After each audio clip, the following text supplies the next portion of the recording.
Sementara itu, saudara, usai rekonstruksi pembunuhan agen mobil yang dilakukan oknum TNI AL di Aceh Utara, pihak keluarga korban minta polisi militer Lana Loksmawe ungkap berbagai kejanggalan. Keluarga korban juga desak TNI AL segera bertanggung jawab kepada keluarga yang ditinggalkan.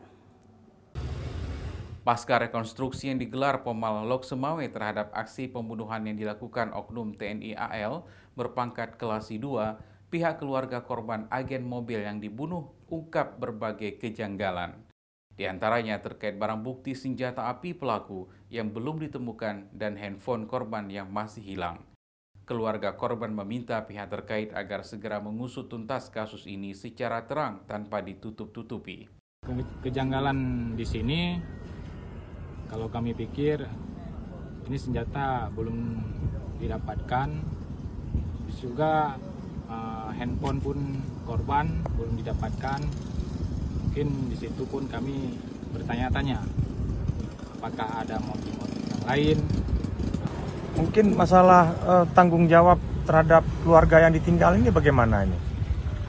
Sejauh ini kalau dari pihak dan Lanal belum menyatakan apa-apa kepada kami, belum berjanji apa-apa kepada kami, cuma hanya aspirasi kami, permintaan kami, pertanggungjawaban atas keluarga yang ditinggal dan juga anak-anaknya. Yang disahkan keluarga, pertama tersangkanya yang pertama dihukum seberat-beratnya, kemudian ini faktanya benar-benar, artinya jangan ada yang tidak transparan. Selain itu, keluarga korban juga meminta agar pihak TNI Angkatan Laut Lana Loksmawe bertanggung jawab kepada keluarga yang ditinggalkan Hasfiani, agen mobil yang dibunuh oknum TNI AL.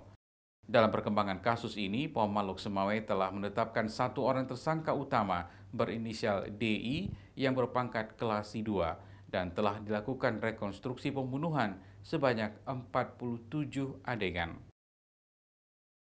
Zikri Maulana, Kompas TV, Aceh Utara.